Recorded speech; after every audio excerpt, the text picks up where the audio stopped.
Dear friends, ladies and gentlemen, we are joined in Davos by a number of freedom fighters. Some of these people here on stage are either independent politicians, freedom fighters, some belong to parties, some head parties, some head regional autonomous regions, and it is a great tribute that I would like to make to them for having joined us from near and from far here in the Alps. We have just come out of a briefing with Wesley Clark, some of you were probably there, where the complexity of a possible conflict in Iraq from a logistical point of view, from a cultural point of view, from an infrastructure point of view, was very much highlighted. And indeed, the complexity of building democracy in a country like Iraq probably outmeasures the complexity of a military operation in that country. We are here to speak about democracy and the prospects of democracy in Iraq. And I would like to invite, first of all, Mr. Ghassan Attiyah, who is the editor-in-chief of Iraqi File and an independent politician, to introduce to you the gentlemen that have joined us here in Davos. Ghassan. Thank you, Mr. Chairman. Our great appreciation and thanks to the World Economic Forum for giving us this opportunity to meet with you. Iraqi issue for a long time has been distorted. Our point of view were hardly listened to. Now you have in front of you an array of Iraqis representing different shades of opinion in Iraq, and I will try to introduce them the following way. Start from on my left side is Mr. Ali Adnan. He is member of the Politburo of Al-Da'wa Party, the Call Party. Mr. Riyadh Yawar, member of an independent member of the INC, Iraqi National Council. Then Dr. Adnan Pachachi, senior former Iraqi foreign minister. And then Dr. Barham Salih, Prime Minister of the Kurdish Regional Government-Sulaymania. And on my right is Mr. Cuneyt Mengu, a member of the Iraqi Turkmen National Front. And then Mr. Adil Abdul Mahdi, senior representative of Ayatollah Sayyid al-Hakim, a member of the Islamic Council. And finally, is Mr. Hoshyar Zebari, the political representative on international affairs for the Kurdish Democratic Party.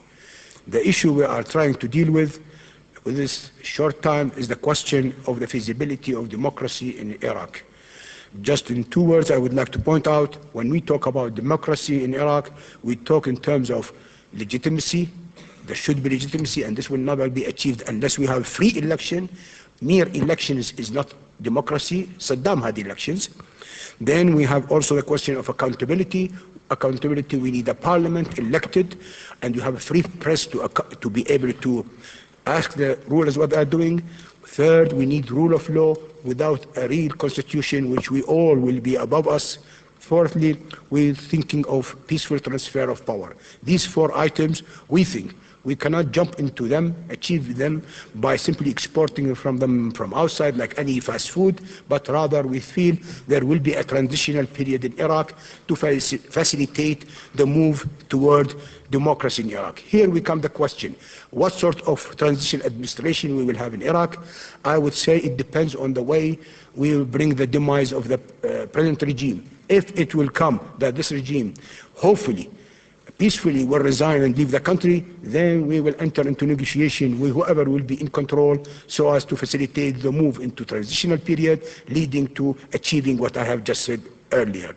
Or if, meanwhile, a coup d'etat will take place and Saddam will not be in the picture, also we, with the help of our allies in Europe and the United Nations and the United States, will enter into negotiation with who is in power to manage the period of transition in Iraq. Lastly, if what Mr. Clark, General Clark said earlier, full occupation of Iraq will be there, then we Iraqi feel it's we are duty bound to enter negotiation with the American forces in Iraq to make sure there will be an administration which, based on the sole principal idea, is to move Iraq from occupation into freely elected government. And our job as opposition here is not to create a government in exile, but rather to facilitate and embolden our people to practice their right of choosing their rulers. Here I give the floor again to my colleagues, starting with leave it to my chairman. Thank you very much, Mr. Attiyah. Our co-panelists have agreed and allowed me to be ruthless in terms of the timing and that we're going to allow for the response to a few questions that I have, following which we would like to get some point of views or questions for you and from you. And my first question goes to Mr. Pachachi. We all know that Iraq it consists socially of a blend of religious and ethnic constituents.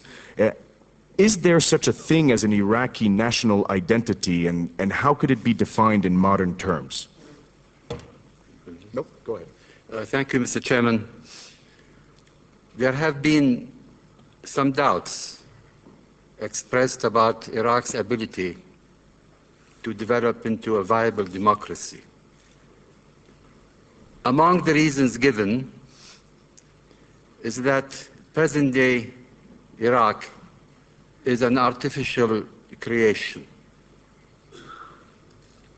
This is an assertion that ignores the facts of history and geography. Since the dawn of history, the valley of the two rivers has been considered as one country. The recurrent invasions and the rise and fall of empires did not alter this fact. Over the centuries, the inhabitants of this ancient land developed a strong sense of identity. The establishment of the modern Iraqi state after the First World War acknowledged, in fact, these facts of geography and history. And that state was created in response to the overwhelming desire of the Iraqi people. Another reason often mentioned is the alleged religious and sectarian divisions and antagonisms that fragment Iraqi society. Reference is constantly made to Arab Kurdish and Sunni Shia relations. In this connection, I should like to say that never in the history of Iraq have there been any hostility on the personal level among the people. Regimes have oppressed some areas or sections of the population, but individuals did not fight each other because of ethnic or sectarian differences. The Kurds opted to stay within the fledgling Iraqi state in 1925.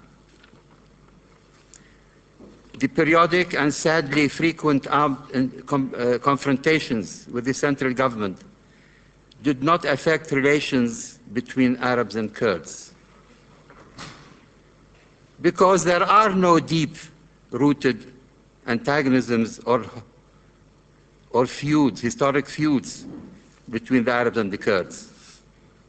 Throughout history, they lived in peace and harmony in the homeland they shared from time immemorial. The sectarian differences between Sunnis and Shias have been grossly exaggerated. The portrayal of Iraq as a country torn between two mutually hostile sects fighting for supremacy is far from the truth. The division of the Arab population of Iraq between Shias and Sunnis is an artificial one, encouraged and fomented by a handful of extremists and zealots. The theological differences between the two sects are negligible. We inherited these antagonisms from centuries of hostility between the Ottoman Empire and Iran. Both countries tried to dominate Iraq and used sectarian differences to serve their own interests. It has to be mentioned, really, that we can't consider the Shias or the Sunnis or the Kurds, for that matter, as though they are some monolithic group. What differentiates between them is really their political beliefs and doctrinal affiliations. So you can find among the Shias as well the Sunnis and the Kurds, you find communists, you find capitalists, you find socialists, you find people who believe in market economics, you find nationalists, you find people who are liberals. So the differences are not sectarian or ethnic, but really differences of political persuasion. This is something that has to be remembered all the time.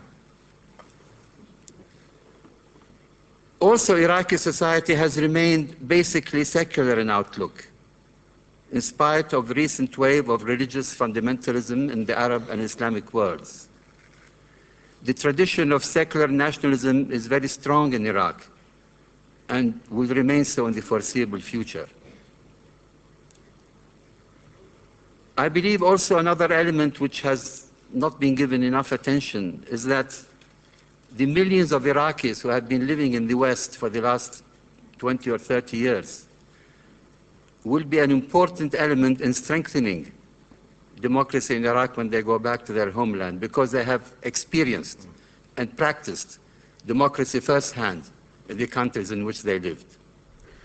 I am extremely optimistic about the future of Iraq. And I believe that sooner or later, the Iraqi people, after long years of suffering, will be able to forge a democratic system that will be acceptable to all. Thank you, sir. Thank you.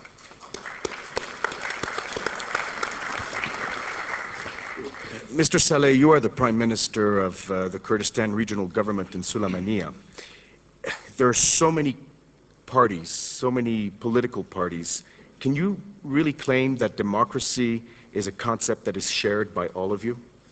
Well, to start with, thank you, Mr. Chairman. Ladies and gentlemen, on that notion of diversity of Iraqi society and of the Iraqi political spectrum, why should we expect Iraq to be different? We are a vibrant society and we have competing visions for the future of our country. You have the same in many developed societies around the world, and I believe that diversity should be celebrated and could be harnessed for the betterment of Iraq and Iraq's future. In terms of the commitment to democracy, I would answer the question in the following. Iraq has nowhere to go but to become democratic. And when I say become democratic, I don't mean that that will be achieved overnight. Democracy is a long, arduous process. What we have in Iraq is a total failure of the centralized state. People of different backgrounds, Shia Arabs, Sunni Arabs, Kurds, Turkmens, and Assyrians, have come to realize that this political structure in Iraq that produced the tyranny that we have in Baghdad cannot be kept intact. We need fundamental reform. And we need a new political covenant that will keep us together and provide us with an environment of peaceful coexistence. And the only way that we can envision that could be done is through participatory democracy and devolving political power from the center. There are those who doubt, for good reason I would say, the prospects of democracy in Iraq.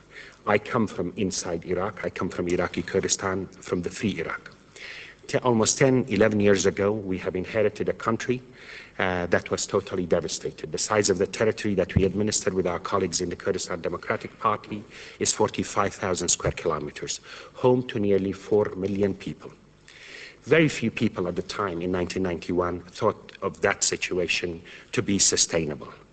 not only it was sustainable, but I believe in a very tough geopolitical environment, in a very tough domestic environment, we have managed to transform our political situation to something what I can consider to be unique in the Islamic Middle East. In the last 10 years, we have tripled the numbers of schools in our areas. We have tripled the number of medical doctors in our areas. We started with 1 university. Now we have 3 universities. In our administration, we have 4 women judges. Remember, this is the Islamic Middle East. In Sulaymania University, 45% of the attendees are girls and female. We have now the lowest infant mortality rate ever in the whole of Iraq, in our territory. We have used the Oil for Food program well to the advantage of our population. I believe we have managed to do a lot with that, despite the inefficiencies of the UN system and despite various manipulations by the authorities in Baghdad. Our process in Iraqi Kurdistan was not a smooth process or a smooth transition. We had our ups and downs. We certainly had a rough patch in terms of relations between the two major political parties. But in terms of the environment of freedom and democratic self-government that has emerged despite these problems is remarkable. Again, in my hometown of Sulaymania, we have 138 media channels. Most of them are independent, making my life and the life of my administration very, very difficult on a day-to-day basis. My point is this, ladies and gentlemen. If we could do it in Iraqi Kurdistan, the prognosis for the rest of Iraq is good. Why? Iraqi Kurdistan has traditionally been the least developed part of Iraq, socially and economically.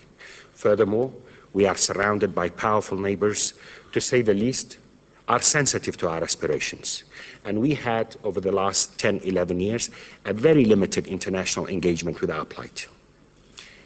The environment of Iraq, in my opinion, will be totally different. There will be significant international engagement and support to the promotion of democracy in Iraq. And I believe Iraqis of different backgrounds have no choice but to work together, as we have demonstrated in Iraqi Kurdistan, to make sure that the outcome of this change in Iraq will be the right one, will be a democratic federal government that at long last will be at peace with the people of Iraq. And when that is achieved, when we have a government that is at peace with the people of Iraq, only then you will have a government that is at peace with the region, at peace with the international community. Ladies and gentlemen, I come from inside Iraq. I deal on a day-to-day basis with issues of law and order, human rights, democratic self-government. I can tell you it's not easy, but it can be done. The alternative of failing as far as democracy in Iraq is committing this country to further instability, committing the region to further instability. Iraq cannot be allowed to fail. The experiment in Iraqi Kurdistan is a good model to be emulated in the rest of Iraq. We, the Kurds, the Arabs, the Turkmens, the Assyrians, I believe we have no choice but to be partners in building a new nation that will be peaceful, democratic, and a partner to the neighborhood as well as to the international community for the values that we should all cherish. Thank you very much. Thank you, sir.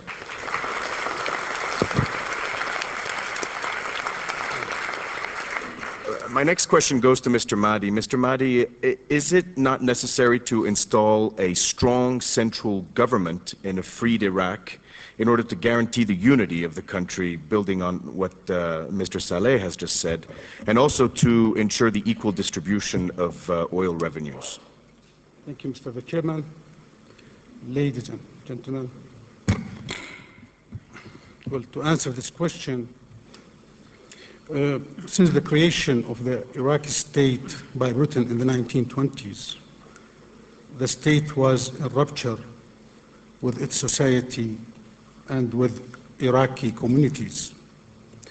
In general, the role of the state and government was to subject people, subject the society, and not to represent them or to reflect their aspirations.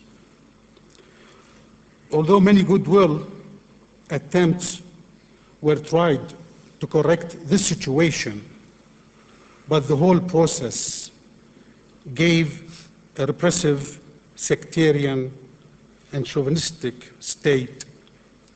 Saddam Hussein is a legitimate creation of this process. This is the first point concerning the state, the government. The second one, the history of modern Iraq is also the history of oil. Everything in Iraq depends on oil today. No oil, no life. Iraq has the second largest reserve in the world with 112 billion barrels and much larger potential to be explored. We estimate that we need 3 years and no less than 2 to 3 billion to bring back the 3.5 million barrel a day production capacity that was there before the invasion of Kuwait. We also estimate that Iraq can increase production to around 5 to 6 million barrels a day by around the year 2010, with investment of around 30 to 40 billion dollars. So here we have a certain contradiction. To exploit oil, we need a strong central government to give freedom to our society, to our communities. We have to dynamize the community and to control the state. We have to reverse the historical process. Instead of having a mighty state and a weak, deprived society, we have to strengthen society. We need, instead of dynamic and powerful state, which we have to form, we have to work a dynamic and powerful society. Well, our project, when speaking about oil, is to separate between production and distribution. Production, exploration of oil, investment, world markets, negotiation with foreign companies should be the affair of the central government. However, oil revenue has to be redistributed to local authorities and in the federal system to federal authorities and to provinces that have been deprived of much development in the last century, and also to a large scale infrastructure projects. As a matter of fact, this will not be a completely new experience. In 1950, oil revenue did not go to government budget, but to a council called at that time the Council of Reconstruction. Then the 100% allocated to this council was reduced to 70%, then to 50%, then all the money went to the government budget, and when we speak about state budget or government budget, we really mean Saddam Hussein budget. Thank you. Thank you, Mr. Mahdi. Mr. Zebari, we've heard and we see that there's a keen desire from all of you to work together here. You all seem to be converging in the same direction. There's been a call for a strong society, for a unified government, but presumably there would also be a call for a type of federative arrangement in Iraq with perhaps autonomous regions. How does one handle this so that you don't risk an implosion of the country because of autonomous rivalries and tensions? Yes. In fact, recently we came together in London in one of the largest opposition gatherings where every section of the society was represented. And we adopted a political statement that embodied our future vision for Iraq, how we will see this country to be reconstructed, reestablished. And we all agreed that the free Iraq, the new Iraq, would be democratic, pluralistic, federal, and united. Now, here you don't have any problem to discuss the issue of federalism in Switzerland, or in Europe, in Germany, in the United States. But this idea is new to the region, to the Middle East. Federalism and democracy has been the success, at the heart of the success of many nations. It could be also the heart of success for the new era. This is how we see it. This is how we see our future. Nowadays, there is a great deal of discussion, debates about regime change in Iraq. And too often, the Kurds have been presented as a threat to Iraq's unity and territorial integrity. I think this forum is useful for us to straight the record straight. The Kurds of Iraq are not seeking independence, and they respect Iraq's unity and territorial integrity. But at the same time, they aspire to have a federal solution, a democratic country, to live in peace and in harmony with all the other sections of the society. Remember, we faced genocide. We were the prime victims of the use of weapons of mass destruction. Many of you may remember Halabja and the massacres that Saddam Hussein committed against innocent people. But at the same time, we are realistic. In exercising our right for a federal solutions, we are adopting flexible and practical policies. We, the Kurdish groups and parties, are united, are more united nowadays than any time before. So let's nobody make any mistake about the Kurdish unity and solidarity and common vision. But at the same time, we believe we have no future alone unless we work together to build the new Iraq. We have no future unless we, the Kurdish parties, who are the strongest now on the ground, can play an effective part in the new Iraqi government. Even in terms of demographic composition, in terms of ethnic composition, we believe we can play a balancing, a moderate influence to stabilize the country.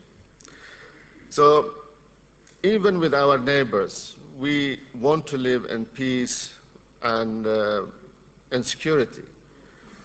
These countries really have nothing to fear but fear itself. Turkey, Iran, and Syria. Any development happen in the region definitely will affect them. But as far as about Kurdish aspiration, Kurdish goals, these are the unified, the accepted goals for all the Kurdish parties. And now we have an elected assembly, an elected parliament that speaks for the people of the region. But as experience has shown, really the Kurdish issue or other issues of the Turkmen, of the Syrian, of other minorities, cannot be resolved unless the central issues of regime change on a democratic basis be solved first. That's why you see we are working very actively within our fellow Iraqi opposition members to achieve the shared goal and the shared objective. And thank you very much. Thank you, Mr. Zebari.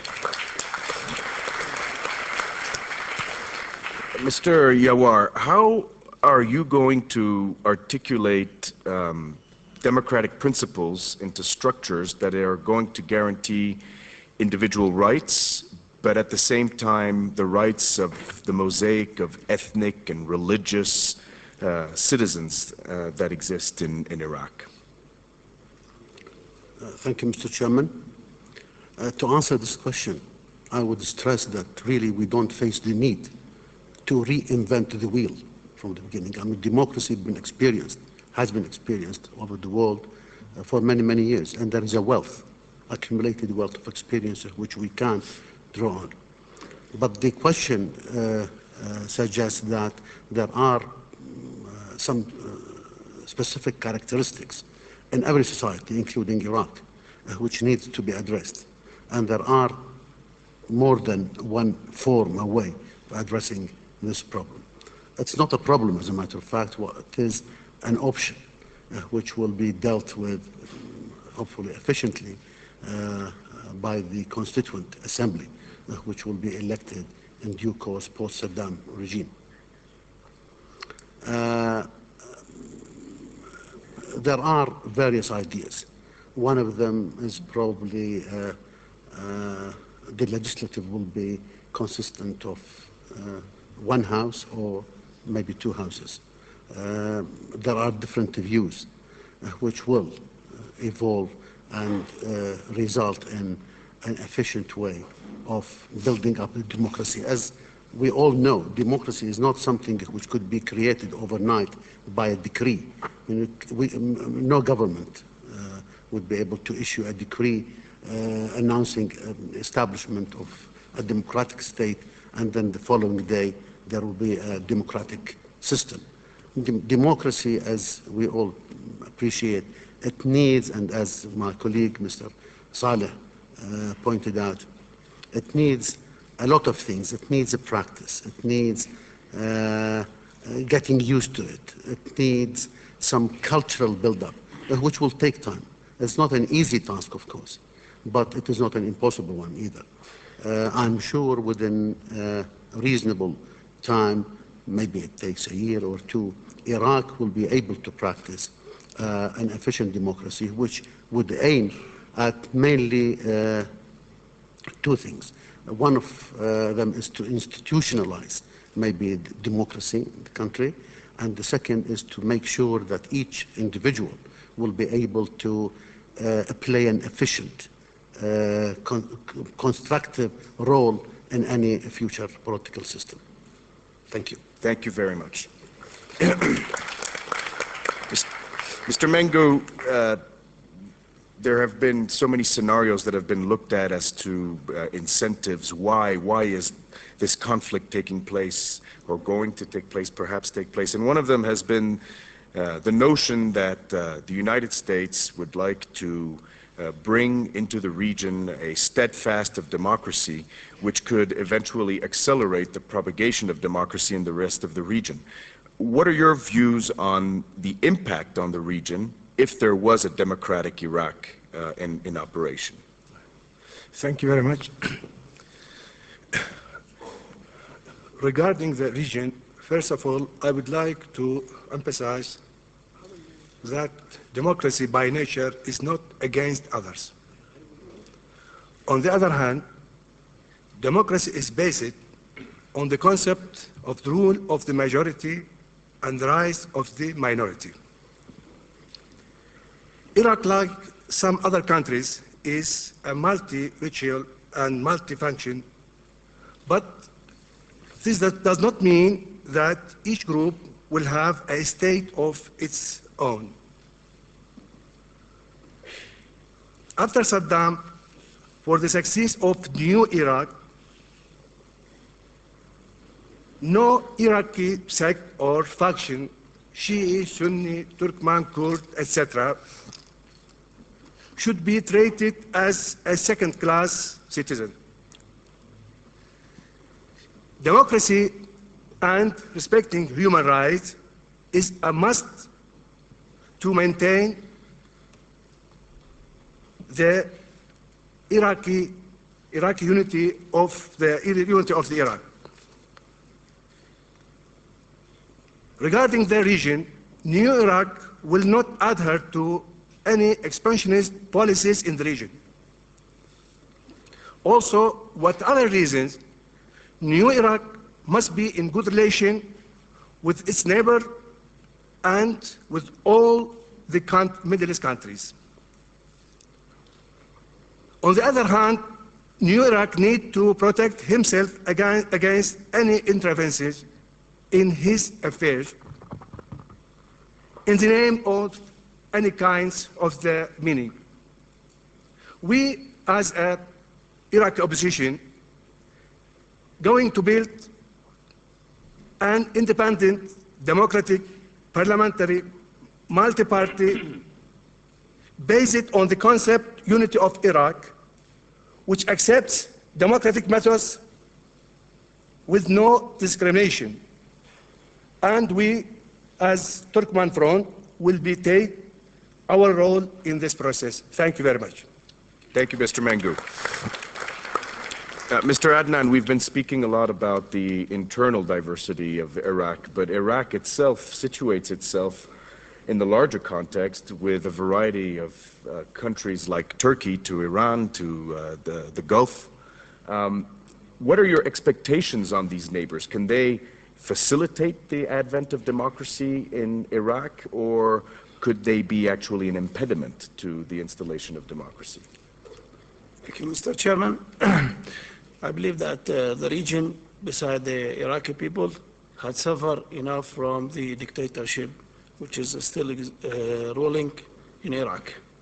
And it is in their favor and the favor of Iraqi people to implement the democracy and to see the stability in this region.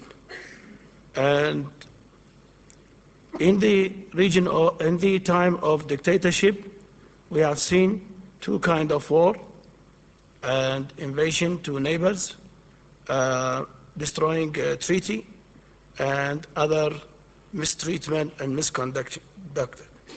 As democracy will take a place, this will be assuring the neighbor that what will happen in Iraq is to bring peace in that area and to respect the neighborhoods.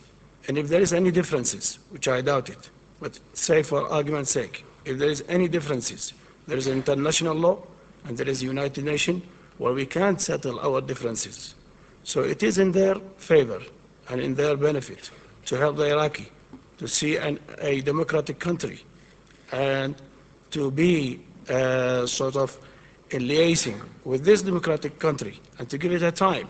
As our colleagues, which I'm thankful to them, they had explained that democracy will not happen overnight. It will need a time. It's a process. So we will need a time to practice this democracy. And it is very clear to you that Arab and Kurds, Sunni and Shia are all united to see democracy implemented in Iraq. Thank you. Thank you, Mr. Adnan. I would like to turn to my colleagues here and see if I can take the time of taking one or two very quick, brief questions. Okay, can we have some lights up a little bit, please? Thank you. There's a question here. Michael Elliott from Time Magazine. Could I ask all the panel what role they see for the occupying forces after any war in Iraq, how long they would expect such forces to stay, and if they would expect a significant role to be played by the UN and UN agencies in reconstructing Iraq, and how long they may stay. Thank you. Ghassan, who would like to take that? In fact, in our joint statement and resolution that we took jointly in London, we perceived the transitional period after the fall of the regime to take about 2 years. Now, as a principle, definitely all the members of the opposition are against any occupation, any military occupation. And if there would be a war, if there would be an invasion, if the goal, the objective is the liberation of the people, I think the majority of the Iraqi people would support that. But for an occupation, this will not be acceptable by any. But at the same time, let's be realistic. I mean, if the US forces and other allied forces will take action or military actions to remove this regime, definitely they would have a major influence on shaping, the country's future and fate. But here, that's why we are trying at this stage to organize ourselves, to present ourselves to be a credible opposition that we can run our countries, not foreigners, to run it for us. And I think we have tremendous, enormous resources, human resources, capable people, professional people, a very well-educated population who could really do the job, as we have shown in northern Iraq or in Iraqi Kurdistan, with our very limited resources and capabilities. Really, we managed to run this part in an exemplary way, despite all the difficulties. So it's very difficult for us, or even for my colleague, really to set a date how long the US military will have to stay. But I think their presence there would be necessary for a number of reasons. One, in order to deter any regional intervention in the country, I think it's very, very important. Secondly, definitely there should be a period to maintain law and order or peace and stability until the Iraqi forces or Iraqi security would be able to take over. There would be need definitely for the UN, NGOs, to play a major role. Remember now it's the UN really who is running Iraq basically through the oil for food program and controlling all the Iraqi oil sales. So there is no shortage of money. I can assure you of that. There's plenty of that available for this process. Thank you. Thank you, Mr. Zebari. Yes? Just to add to this, military confrontation is the last resort for us Iraqis. No Iraqi would like to see war or to see his country being occupied by a single soldier, not to say an army. That's why we call for, especially for Europeans, to put their weight behind the American into pushing Saddam and putting the pressure on him, exactly what Istanbul conference tried to do, to put the pressure on Saddam to leave the country, and in this sense we will save Iraq a war and everyone. So peace-loving people should put their weight with us in asking Saddam to leave the country and to give the Iraqi people the right to choose their leaders. Thank you. Thank you, Ghassan. I'm going to take 3 quick questions, 1, 2, 3, and I'm going to ask for 30-second answers because then we really have to quit. Over there first, Mr. Byford there, and our friend from El País. Afsani Basirpour from Le Monde. We hear a lot about exile, putting pressure on Saddam Hussein to leave. Would you grant him amnesty if he were to leave for genocide, a crime of which he is accused? Okay, next question, please. I'd like to take them all in a row. Granville Byford, Kennedy School of Government. I'd like to ask Mr. Salih, in terms of the future structure of the country, whether you see a small number of large ethnically based federated states or a larger number of geographically based states, which among other things would leave open the possibility of a majority Turkmen area. Thank you. Yes, I'm Ernesto Kaiser from El País, a newspaper of Spain.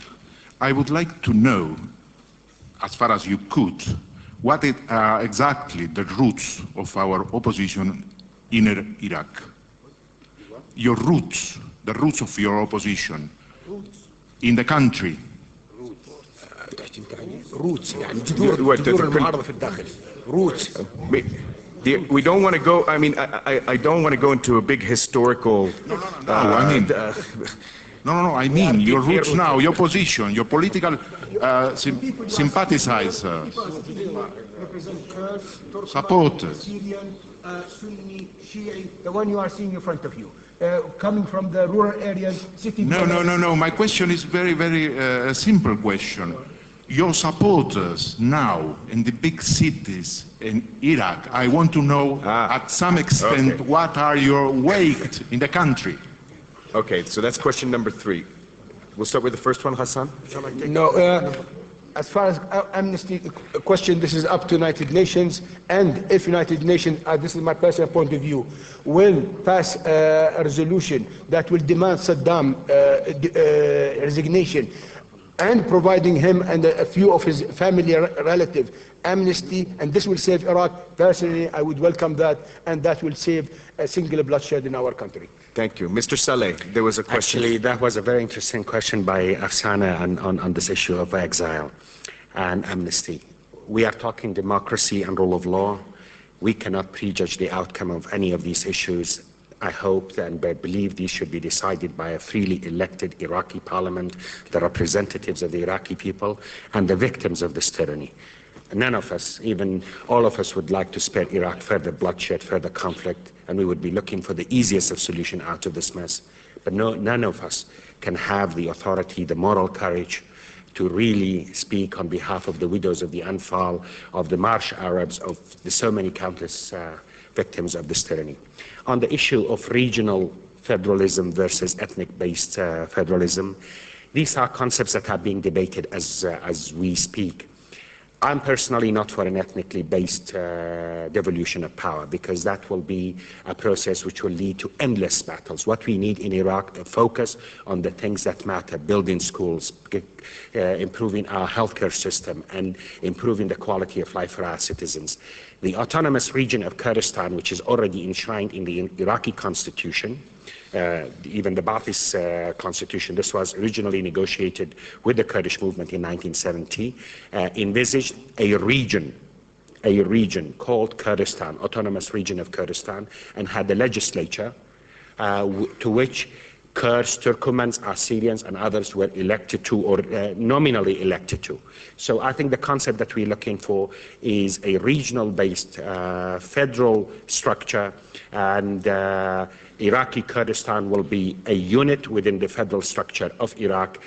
Kurds, Arabs, Turkmens, Assyrians living in that region will have full participation in the governance structures of that region, as the Kurds in Baghdad would have, as the other communities who live in southern Iraq. So ethnicity is a very sensitive issue, and we need to handle it carefully, not to commit the country to a perpetual cycle of violence and instability. There's a question on the fact that many of you are in exile, and what kind of support do you have inside Iraq? I mean, I know that Mr. Saleh is inside the country. Who is taking that? Okay, and then we stop. Okay.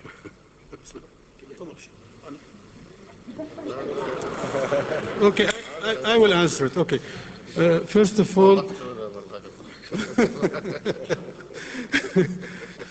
all, we have to know the situation of Iraq. Already the northern part is liberated. There we have election. There we have almost 4 million people with elected authorities. So the people representing the Kurds here are very well rooted and very well represented. In the south, we have a big area of no man's land. There we can circulate in liberty, at least at night. The central government controls the access, the main cities. In 91, there was an uprising, and 14 of the Iraqi provinces came under the control of our population. We can give many examples of this. We are very well rooted, and we have the population supporting us. Thank you. Thank you. And the last word to Mr. Adnan. I just want to comment on that. I believe there is no country really have much opposition to their regime as we have in Iraq. And taking the consideration there is 4 million who fled the country, they are opposing the regime in Iraq. So there is enough support for the Iraqi opposition, and inside and outside. Thank you. Very brief. I know we would all like to go on. Very brief. My name is Gibran Twaini from Lebanon. Hello, Sahla. I would like just to ask them to give me a brief answer about what do they think. Saddam will leave, a coup d'etat from the inside, or a military intervention? Speculation. Speculation. Okay. Well, yes. Do we need a crystal ball? Yeah. No. I think we'll have to leave it at that. friends here and our colleagues who have come from so far are going to be available to you if you would like to meet with them. They have asked me to tell you that they're staying at the Sunstar Park. They would love to have an opportunity of meeting with you. We at the Forum would like to tell you one thing. We wish you the best of luck. Our thoughts, our prayers to all of the people of Iraq, and that we want to remain a partner of yours in any future endeavors that you will be called on to possibly to undertake. So thank you very much. Let's hope to meet in Baghdad this year. Okay.